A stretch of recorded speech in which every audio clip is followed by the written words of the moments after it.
recording it? Hey, we are. All right, everybody knows the rules. We're recording. Little red light up in the corner's on. You're being recorded. All right. Today is August 15th, 2024, and this is my little Bible study back here at Humble Hearts again. We're continuing with our line-by-line, verse-by-verse study of the book of Revelation. All right. We've already trounced through quite a bit of it. We're in chapter 8 tonight. All right. And we've already chewed up some pretty tough stuff along the way. All right. And a lot of times people get confused, but the best way to eliminate the confusion is to go systematically and consistently through the prophecy as you go. All right. And you're going to find out if you do that when we get to chapter 17. I keep referring to that. You're going to get all the symbols that are in the book, or not all, but many of the symbols that are in the book of Revelation are actually names what they are. All right. The one I was talking about last week was chapter 17, verse 15, I think, is where the waters that they'll see the people, you know, that are gathered together the nations on a different flag, speaking different languages. All right. But anyway, we'll cover that as we go, and I'll keep reminding as we go.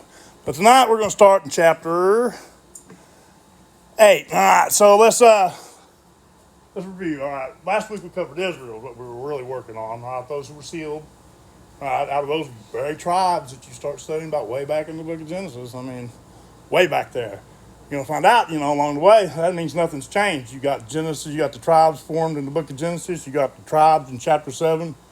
Where the election is sealed from them. From very tribes, right, that were scattered out into the wilderness. And you really get the key to understanding about the tribes when you understand that what we call Israel isn't the northern tribes, it's the southern kingdom that was called Judah. And the people that lived there were called Jews because they were of the tribe of Judah.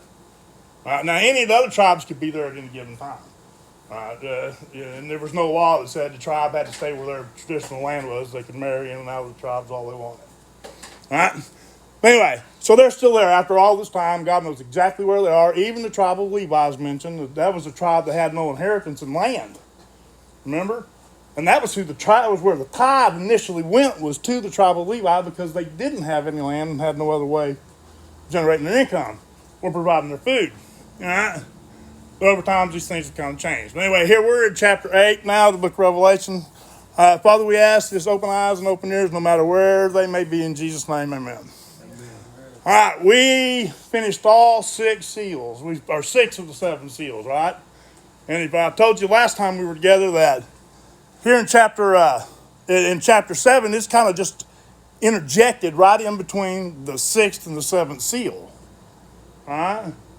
It's just put there on purpose. Think about what's going to happen between the 6th and the 7th seal. Well, the 6th seal, that was when all those fallen angels return, right? Now, we're not done talking about stars that fall to earth because the book of Revelation is full of them. All right? We're going to learn the names of some different ones tonight. All right. So let's pick it up. It says in chapter 8, verse 1. And when he had opened the 7th seal, there was silence in heaven about the space of half an hour.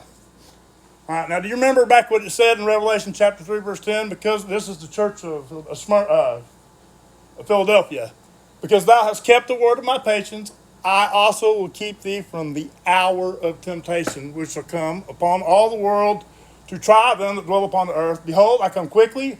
Hold fast to that which thou hast, and no man take thy crown. All right, here, this whole time frame of the book of Revelation is referred to as the hour of tribulation, right? All right. So here you have in the 7th seal, you have space in heaven, about the space of half an hour where there's silence. Okay, why is there silence? Okay, now follow this out. All right. Right now, everybody thinks Lucifer's in hell. Well, okay, no, he's not. He's in the throne room. He's held by Michael in chains. Book of Jude tells you exactly where he is. All right. Now, he's back there. He's also called your great accuser. Right? You screw up, he's there running his sewer about how screwed up you are. All right? So heaven's full of his trash talking. All right? The reason why it's noticed a space of half an hour because he's not in heaven anymore. He's here on the earth. And that's the subject of the book of Revelation. That's why there's silence in heaven about the space of an hour. The hour is the hour of temptation, which we're going to get into exactly how long that is tonight. All right? And half of it is silent in heaven because he's here on earth playing his role as instead of Jesus. All right?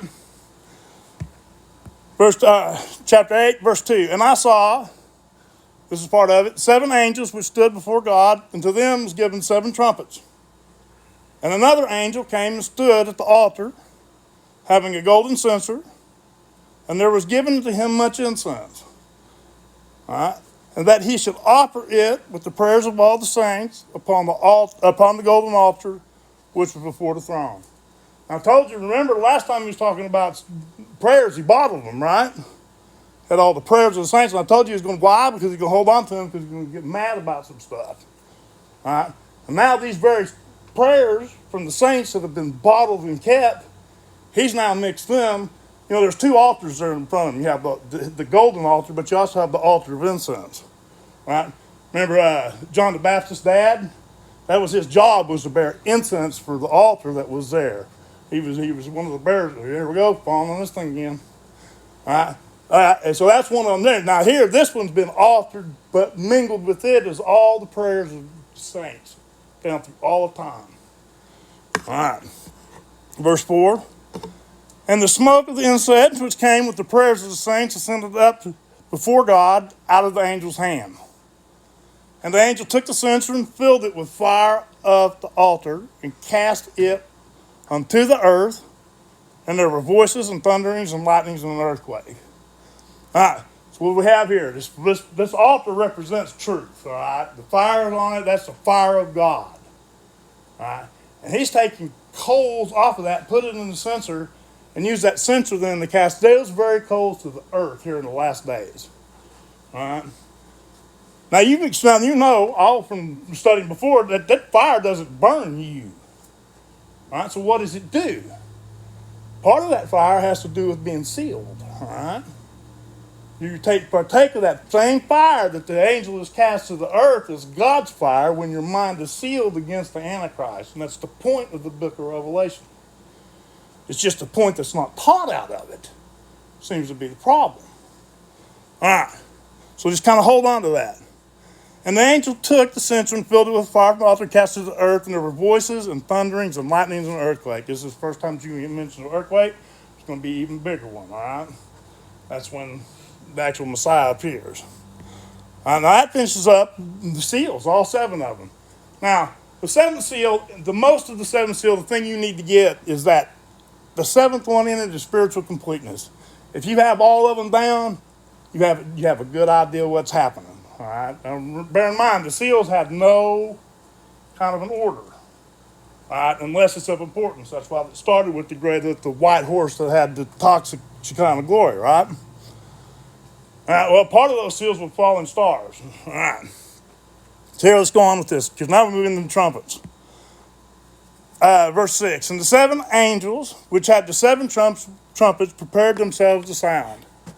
And the first angel sounded, and there followed hail mingled with fire, mingled with blood. Hail mingled with, and fire mingled with blood. I'll get it out one of these days, I promise. All right.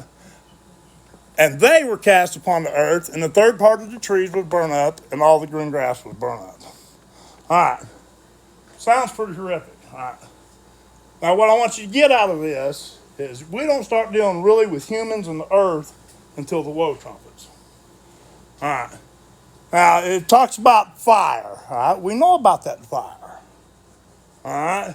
Now, look what that says in 2 Peter chapter 3. Listen, because this is not the reason why I don't think that you're going to, unless I could be wrong, because you may wake up one day and all the green grass is gone and all the trees are dead. All right. Worldwide. Maybe that's going to happen. Okay. If that happens, then I stand corrected. Okay. With everything I'm about to say. Okay. But here, when we start talking about the second advent, we're talking about the destruction of the second heaven and earth age. I've taken great pains to explain to you guys exactly what that is, right? And just like the destruction of the first heaven and earth age, there were 2 things that were affected. First, the heavens, and then the earth. All right? And these first few trumpets, we're not dealing with events that happen on earth until the woe trumpets. All right? These events are spiritual. And they have to be unless, like I said, unless I wake up, and all the trees are dead and all the grass is green, the grass is gone, then I will completely say I was wrong. Right? But think about this. It even says it in 2 Peter chapter 3. Listen to this. For this they willingly ignorant. This is where you get the best evidence in the New Testament about three heaven and earth ages. For this they're willingly ignorant of, that by the word of God the heavens were of old, and the earth standing out of the water and in the water, whereby the world that then was, being overflowed with water, perished. Now you guys know now that this is not Noah's flood that we're talking about. Because chapter 7 says that the point of the ark was to keep seed alive on the planet so it would not perish. Here we know something else has happened. It's gone, all of it. All right, we've talked about this before, right? But the heavens and the earth, which are now the ones that we talk about, day 1, day 2, day 3 of creation in our Bible, the second heaven and earth age, all right? But the heavens and the earth, which are now, by the same word, are kept and stored, reserved unto fire against the day of judgment and perdition of ungodly men. All right. So this statement then, in the trumpet before, has something to do with the heavens and not the earth. It's being destroyed first. Here we have evidence that it was. And if you remember in chapter 6, verse 14 of the book of Revelation, even John says, and the heavens departed as a scroll when it was rolled up, and every mountain and island were moved out of their place. All right, so it's a big destruction that we're talking about. I think that begins to unfold in the first 4 trumpets, so just kind of hold on to that. All right. Let's go back to the book of Revelation then. And the second angel sounded, and as it were, now it didn't say it was, but it says, as it were, a great mountain, burning with fire, was cast into the sea, and the third part of the sea became as blood. All right. Seas again, we're talking about water. Chapter 17 says that the water is people. All right, so what do we see here? A mountain. Remember Zechariah? Has angels talking to him, and he's having a vision. He sees 2 mountains of brass. All right? It goes on to tell you, well, there's no such thing as a mountain of brass, so you know it's being showed a symbol. All right, and he goes on to name the symbol. He says that the one to the north is the north country, and the other one is a southern country. All right? So often mountains mean nations in prophecy then. All right? So this nation that is cast upon the people that took a third part, and a third part of the sea became as blood. Well, it should become as blood because the sea's people are filled with blood, right? All right? But the mountain is not. What's our big example of a nation? The anti-type for Jerusalem in the Bible is what? Babylon, right? It's the one we've told to come out. The word Babylon means confusion. All right? It means confusion. So this mountain is Babylon, which is cast upon the people, and it kills a third part of the people. You know what we're talking about when we're talking about Babylon, we're talking about the Antichrist, right? That's what it says in 9. And the third part of the creatures which were in the sea, which were actually people. All right, remember, you can't get past this. In the first heaven and earth age, Lucifer's tail drew a third of the stars. All right, these are his people that's talking about, that third. All right, he's coming back to claim them, and he's going to get another third. Listen to what it says. And the third part of the creatures which were in the sea are people that have life, like a soul, nefesh. Right? Remember the Hebrew word? It died, and the third part of the ships were destroyed. I think we just lived this. All right? I think we just lived this. This is why food is so stinking expensive right now. Okay, the ships, what does that mean? That's commerce. Right? Caravans of camels, ships in the Bible and prophecy are talking about commerce. So scales. All right? So here you have Lucifer his third that fell with him in the beginning are already his. That's why I think they're alive right here and now. I think that's why our world in general is in such a pile of everywhere. It's not just here, it's everywhere. All right? But nonetheless, here we go. I think we got the third part of the ships just been destroyed. When China shut down the airport, that dealt with probably a good third of the world economy right there. All right? Just with that alone. Throwing COVID, throwing a couple little shipping accidents like running into bridges. Can't steer a ship anymore. All right? All kind of weird things happening around the ports, right? Verse 10, and the third angel sounded, and there fell a great star from heaven, burning as it were a lamp, and it fell upon the third part of the rivers, and upon the fountains of water. Here we go, water again. Another star, and another third. That makes 2/3 of all people. Right there within those. All Okay, but remember, all this stuff is setting up. What's it setting up? It's setting up the deception of the Antichrist when he appears. All right, now we're going to start moving from all this into the time element here between now and tomorrow night. All right? Listen to what it says. And the name of the star is wormwood, which means bitterness. All right? And the third part of the of the waters became wood, became bitter. Man, I'm stuttering through it today. Hey, Kevin, do me a favor. Can you pull this up for me? Yeah.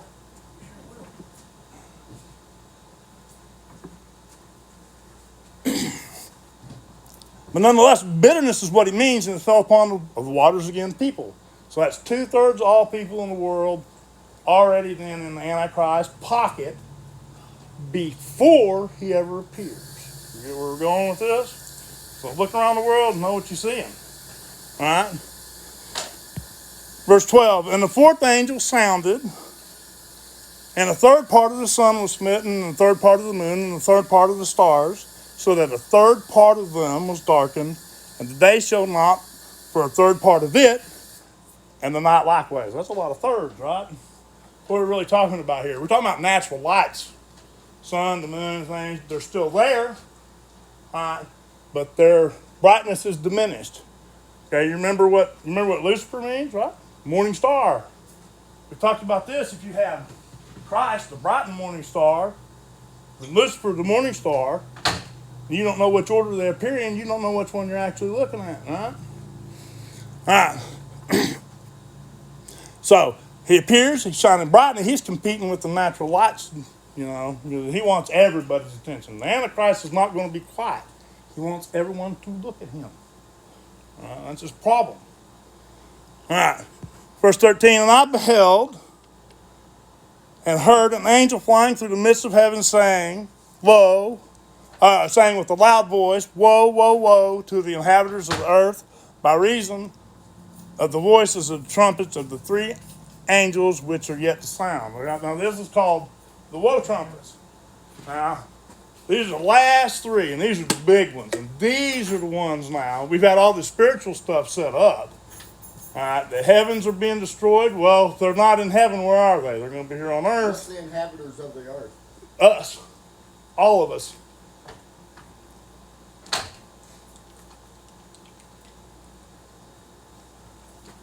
No, we are the inhabitants of the earth. Anybody that is alive during the time when he appears. All right? Nonetheless, that handles the first four trumpets pretty clean. All these things, I believe, like I said, if you wake up one morning and there's no trees left and all the grass is growing, I stand corrected. Right? But until then, I believe that these first four trumpets are simply talking about spiritual events and spiritual things which set up the actual reign of the Antichrist in the last three trumpets. All right? Like I said, I'm open to changing my mind about this, but the fire that it talks about simply is that same fire. Remember, it purges iniquity. It purges the bad parts, the rudiments. I know it's translated elements, but elements are nickel, iron, things like that. But it's rudiments. It's the evil parts that fire consumes. But nonetheless, all right. So we're getting ready to move into the woe trumpets, all right? And that starts with chapter 9 of the book of Revelation. You can almost teach the entire book of Revelation from chapter 9. Just about. I mean, there's a lot more detail within the rest of the prophecy, but the overall story is told to you in chapter 9 and within the three woe trumpets. The last three, you're approximately halfway through the trumpets before anything really starts popping on earth. Now, how long does the Bible say the reign of the Antichrist is supposed to be? Anybody know? You've heard it around. I know you've all heard the number, 7, right? 7 years, right? You know where they get it from? All right. It comes from it's oddly enough called the 70 weeks prophecy, the book of Daniel. All right. And we're going to get through, I'm going to talk about this prophecy, and then we're going to be done for tonight, and then we're going to pick it up with another spot in Daniel in chapter 12, and then move into chapter 9. Okay, because what we're starting to deal with now is the time element. That's what I want to emphasize the most coming in and out of the book, or chapter 9 of this book. All right, and the best way to do that is to understand the 70 weeks prophecy a little bit. All right, we're not going to get into it really deep because there's some people who can take this one so much farther than I can. I mean, Chuck Missler does some stuff with the 70 weeks of Daniel that make my head spin when he's counting time, but he's real good at it. He's an engineer. His mind's geared toward all those little intricacies between like the Julian calendar and the Gregorian calendar and how to convert all that back into a date on the solar calendar. I mean, that takes some engineering in my mind, right? But he's real good at that. So if you want any more than that, it's been 100 years probably since I listened to anything he did. But if I remember right, he was pretty good with it. At least it sounded real good when he was talking about it. And it worked out, and the numbers really worked out good. And he's using what everybody uses is that 7-year week for the book of Daniel. Each day of one of Daniel's weeks is a year long. And each week is a 7-year period. Okay? And that's where we're going to start in chapter 9. Listen to what it says. Daniel chapter 9, verse 24. 70 weeks are determined upon thy people and upon thy holy city. Who's this people? We've been talking about them. That's Israel. That's those 12 tribes. It's just not the Jews. That's just one tribe out of his people. When he says his people, he means all 12 tribes, wherever they are. Right? Because he's not forgotten you. Okay? You remember that. All right? Now listen to what it says about him, about his people and the holy city, which is Jerusalem. Now this is what these 70 weeks will do. They're set up to finish the transgression and to make an end to sin and to make reconciliation for iniquity. Stop right there. Jesus Christ did absolutely all of those things when he walked in the flesh and was crucified. Amen. All right? All those things. You guys ever heard of the gap theory? All right? That point that says that, well, you should have had the second coming right after the resurrection. That was the point they thought. Right? But he stops, just like right there, because that's what he did. He stopped. All right? But listen to what the second part says. And to bring in everlasting righteousness, and to seal up the vision and the prophecy, and to anoint the most holy. See, those things haven't been done on earth yet. So you have a gap in there, all right? And that's going to take you, when we get down here, from 62 weeks to 69 weeks. You're going to follow up on that. All right? And keep on holding on to these numbers with years and half years and things like that. All right, because we're going to need them when we hit chapter 9. All right, but he set up everything, so that's only halfway done. And the point is to finish that verse, the second advent has to occur. Okay? To make all that come to pass. All right? Verse 25. Know therefore and understand that from the going forth of the commandment to restore and rebuild Jerusalem, remember it had been destroyed, unto the Messiah, the Prince, capital P, shall be 7 weeks, 62 weeks, which is 69 weeks. All right, so we're an entire week short of the 70 weeks that he said it's going to take to fill up all that stuff, that whole verse. Not just half of it, but all of it. All right?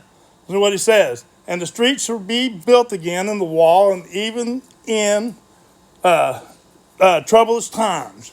Verse 26.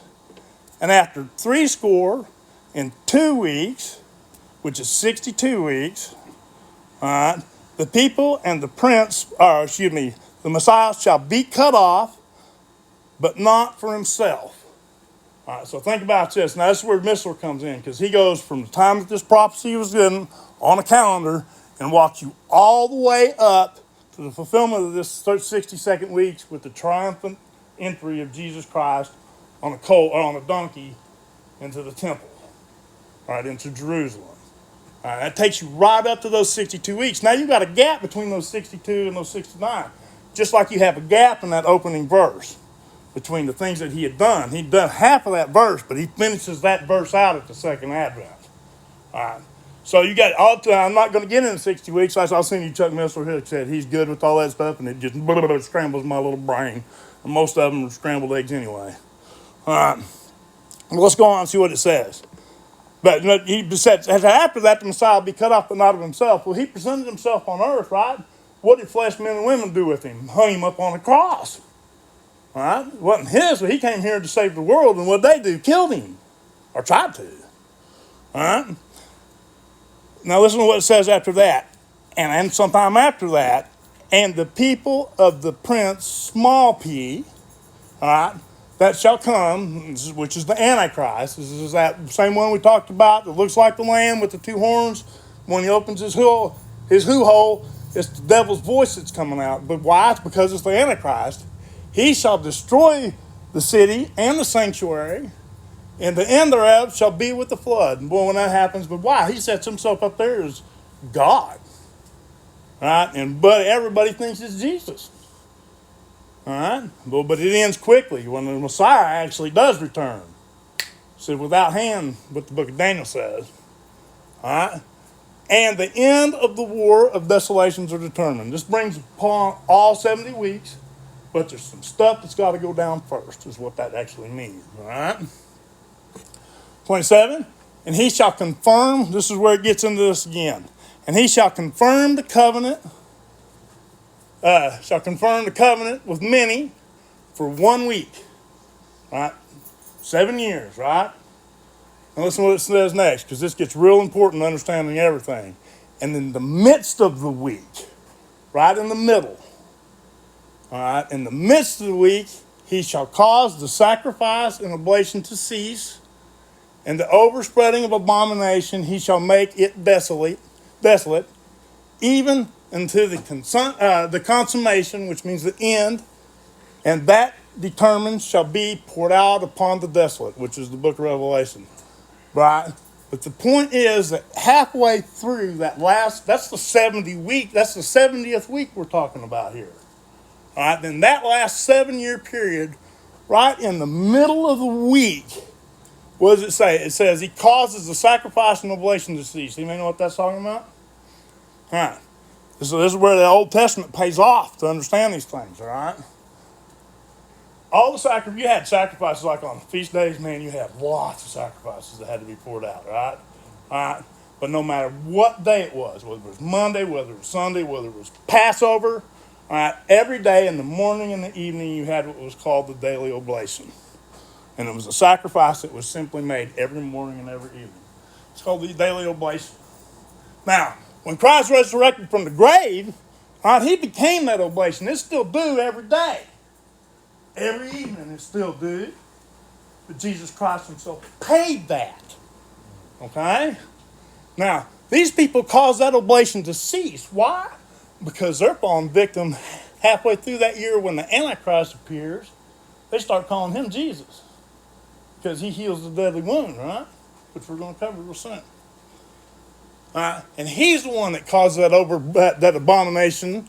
Then he shall make it desolate, even into the consummation. That means the end of this stuff was finished. We know that. Second Advent, this age changes. Third one begins, or starts to kick in. All right, so that's a lot to chew up, all right? Now, I want you to hold on to this. 7 years with him appearing midweek, halfway through the tribulation period, all right? Because this 7-year period is what we started with that hour of temptation, all right? That's what this is talking about, is this 7-year period, that 70th week. It's this 70th week that Daniel doesn't understand. Daniel understands everything through 69. He's got it down. He knows that most of what he's going to be looking at is going to be historical, or will be future to him, and we look back at it and all of its history to us. All right, but Daniel understood everything except that last week. He had no idea. And we're going to talk a little bit more about that before we move into chapter 9 tomorrow night. Okay? All right, we got any questions about anything? The history of all that is our future. Right, you're exactly right. That's exactly right. That's why it's written down. Think about this.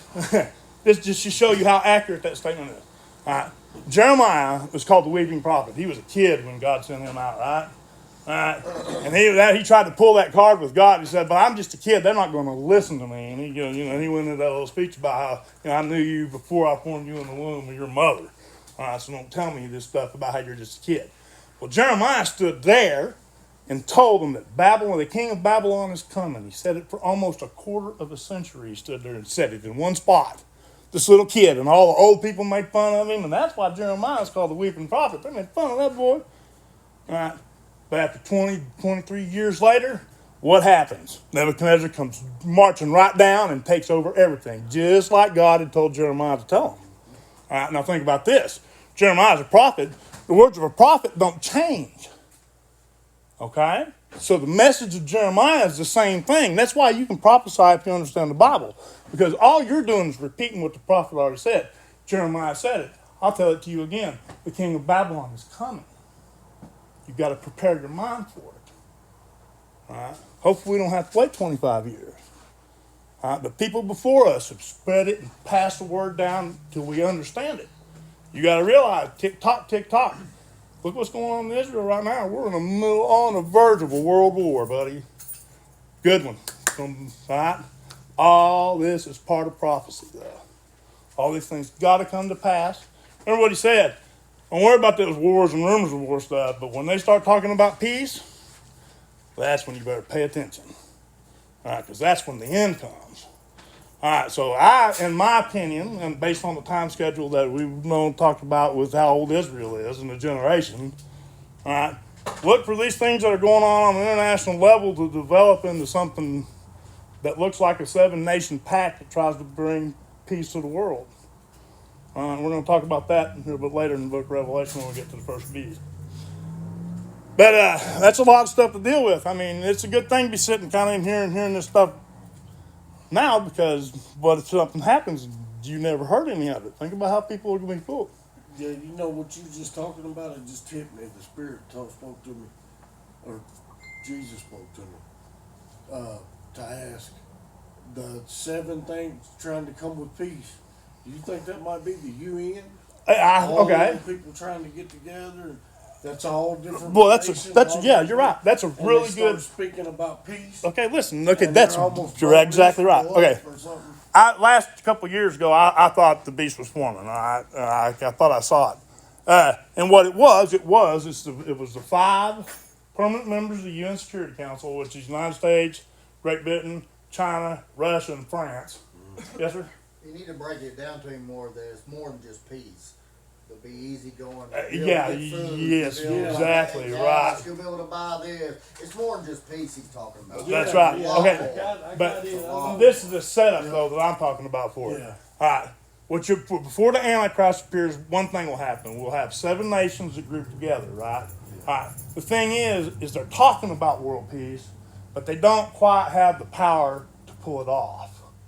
All right. It's so weak that if one nation pulls out, it causes a deadly wound to that beast, which is a political alliance of 7. Okay. A couple of years ago, I was watching I've spent the last 15, 20 years watching for political alliances to form. All right. Last couple of years, I thought one was forming. And what it was the UN peace deal for Iran to put away nuclear weapons. It was the Iranian peace deal. All right. It was comprised of the 5 permanent members of the UN, United States, Great Britain, Russia, China, and France, plus Germany. And they were trying to get Iran, number 7, to a table to talk peace. But I got excited when I saw that. I was like, I started counting. And, that's 7 if he comes and sits. I've been sitting 2 years waiting. And still nothing. They put it aside. It wouldn't die, but it was still there. People were still talking about it. I kept watching, but so far nothing. All right. But I'm going to tell you that because that's just a good analog. Whether it is or isn't, it looks like that, though. All right, and that stuff's going to sneak up on people.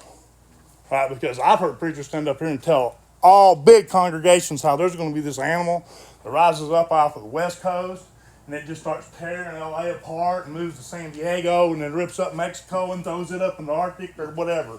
All right, I've heard all kind of things in my life about these things. All right, but none of those people that were saying those things obviously ever read chapter 17 that interprets the symbols for you. And that's the thing I'm going to warn you about. When you start studying prophecy, if there's no interpretation given, please feel free to interpret. All right? But the minute that the Bible nails down what the symbol is, you're done making your opinionated opinion about it. Absolutely. All right? It tells you what it is. And if you stick with discipline to those things, you'll have understanding in this book. All right?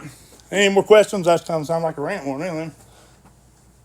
Anybody, hold on a second. Hold on. I see you smiling. Hold on.